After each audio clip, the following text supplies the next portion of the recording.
नमस्कार, मैं प्रद्युमन जोशीला हरियाणा प्रदेश के मुख्यमंत्री नायब सिंह सैनी ने जो भी फैसला अब तक लिया है वो उनकी दूरदर्शी सोच को दर्शाता है।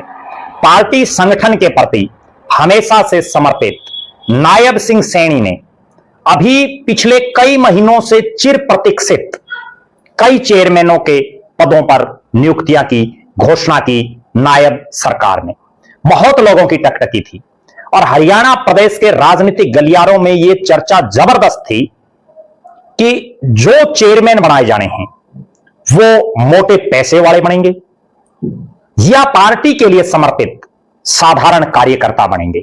हर तरफ इस बात की चर्चा थी और इन चर्चाओं को बल तब और ज्यादा मिला जब एकाएक चेयरमैनों की तनख्वाह से लेकर के सुख सुविधाओं तक प्रदेश की सरकार ने जब घोषित की तो उसके बाद तो हर तरफ ये कयास लगाए जाने लगे कि जब भी ये चेयरमैन बनेंगे तो इसमें भाई भतीजावाद चलेगा, नेताओं की सिफारिश चलेगी, मोटे पैसे वालों को तरजीह दी जा सकती है।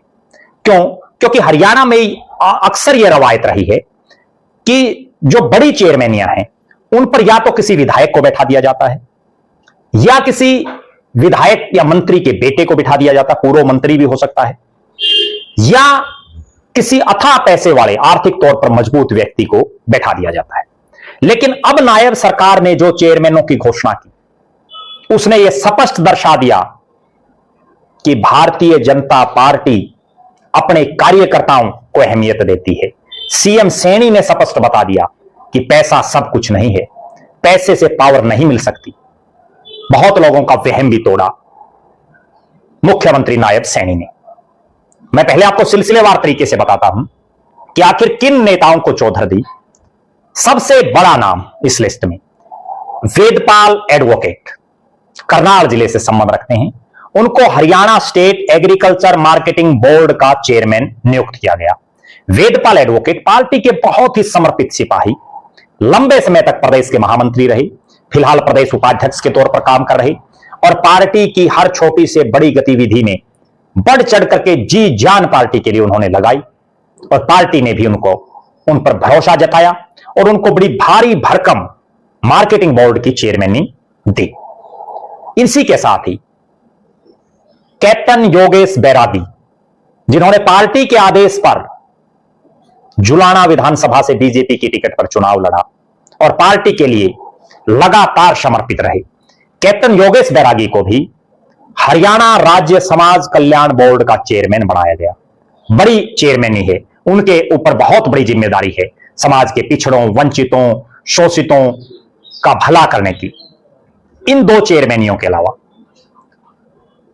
रोहतास जांगड़ा को हरियाणा लेबर वेलफेयर बोर्ड का चेयरमैन बनाया। सिरसा जिले से संबंध रखते हैं, वर्षों से पार्टी के समर्पित सिपाही हैं।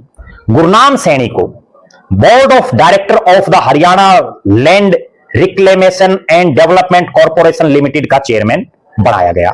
और सुनीता डांगी, जो दादरी से संबंध रखती हैं, प्रदेश की उपाध्यक्ष हैं, हांसी जिले की पार्टी की प्रभारी हैं, उनको Haryana women development corporation limited का चेयरपर्सन बनाया गया। इसी तरह से शाहबाद से चुनाव लड़ने वाले, एबीवीपी से अपनी राजनीति को, अपने सामाजिक जीवन को जिन्होंने शुरू किया, सुभाष कलसाना को Haryana state cooperative agriculture and rural development board के मैनेजिंग कमेटी में सरकार का प्रतिनिधि बनाया गया। इसी तरह से सुभाष बंसल को Haryana state cooperative housing federation limited की मैनेजमेंट कमेटी में सरकारी प्रतिनिधि बनाया गया। भारत भूषण जुवाल बड़े समर्पित नेता है भारतीय जनता पार्टी के, उनको Haryana state cooperative apex bank limited में मैनेजिंग कमेटी में सरकार के प्रतिनिधि के तौर पर नियुक्त किया गया।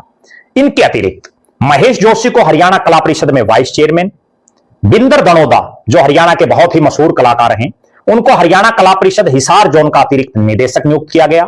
इसी तरह से अमित सैनी रोहतकिया को हरियाणा कला परिषद गुरुग्राम जोन का अतिरिक्त निदेशक नियुक्त किया गया और गगन हरियाणवी, इनको हरियाणा कला परिषद रोहतक का अतिरिक्त निदेशक नियुक्त किया गया। यह सब दर्शा रहा है कि किस तरह से नायब सरकार आम जनमानस की भलाई के लिए ज्यादा से ज्यादा जमीन से जुड़े लोगों को आगे बढ़ाने का काम कर रही है। इसी तरह से हरियाणा विमुक्त घुमंतु जाति विकास बोर्ड का गठन किया गया, जिसमें जसमेर सिंह बंजारा को चेयरमैन और ओमपाल को वाइस चेयरमैन बनाया गया। इनके इतर अगर हम बात करें, हरियाणा प्रदेश के अलग अलग इलाकों में भारतीय जनता पार्टी ने अपने बहुत से नेताओं को, बहुत से अपने समर्पित साथियों को लगातार बड़ी से बड़ी जिम्मेदारियां देने का काम किया। अगर हम बात करें, अभी कुछ ही समय पहले हरियाणा स्टेट कमीशन फॉर सफाई कर्मचारियों, यानी सफाई कर्मचारी जो आयोग बनाया है, उसके भी चेयरमैन, वाइस चेयरमैन और मेंबर्स बनाए गए, जिसमें पूर्व विधायक ईश्वर सिंह पलाका को चेयरमैन, भारत भूषण टाक को वाइस चेयरमैन, मोहित वाल्मीकि, जितेंद्र वाल्मीकि, रेखा रानी, संजीव घरू और चंद्र प्रकाश बोस्ती जो फतेहाबाद जिले से आते हैं, उकलाना विधानसभा से चुनाव की तैयारी भी कर रहे थे, उनको इस कमीशन में जो है सदस्य बनाया गया है। कुल मिलाकर के ये कहा जा सकता है कि जिस तरह से ये नियुक्तियां की हैं प्रदेश सरकार ने, नायब सरकार ने, उससे बिल्कुल स्पष्ट हो गया है कि भारतीय जनता पार्टी अपने हर समर्पित नेता, कार्यकर्ता और पदाधिकारी का ध्यान रखती है। जैसा मैं अक्सर कहता हूं कि बीजेपी की आंखें और कान हैं, वो देखती है कि कौन पदाधिकारी, कौन कार्यकर्ता, कौन नेता कैसा काम कर रहा है, कौन पार्टी के लिए समर्पित है, कौन केवल अपने स्वार्थ हित में बीजेपी के साथ जुड़ा है। और यही एक कारण है कि इस पूरी जो लिस्ट अब तक घोषित हुई है, इसमें साधारण कार्यकर्ता, जमीन से जुड़े नेता, उनको इसमें चौधर दी गई है। कुल मिलाकर के नायब सिंह सैनी का यह मास्टर स्ट्रोक, जिसमें उन्होंने स्पष्ट तौर पर दर्शा दिया कि केवल पैसा होना राजनीति में आपकी बहुत बड़ी योग्यता नहीं है, केवल पैसे के दम पर आप राजनीतिक तौर पर आगे नहीं बढ़ सकते। निश्चित तौर पर इस लिस्ट के बाद जो अलग अलग बोर्डों, निगमों में, कमीशन में नायब सरकार की घोषित हुई है, हरियाणा प्रदेश के हजारों भाजपाई नेताओं और कार्यकर्ताओं की उम्मीदें जगा दी है, उन लोगों की भी उम्मीदें जगा दी हैं जो आर्थिक रूप से बहुत ज्यादा मजबूत नहीं है। निश्चित तौर पर अभी कई सूचियां और आनी हैं, कई chairman, vice chairman, directors, members और बनने हैं।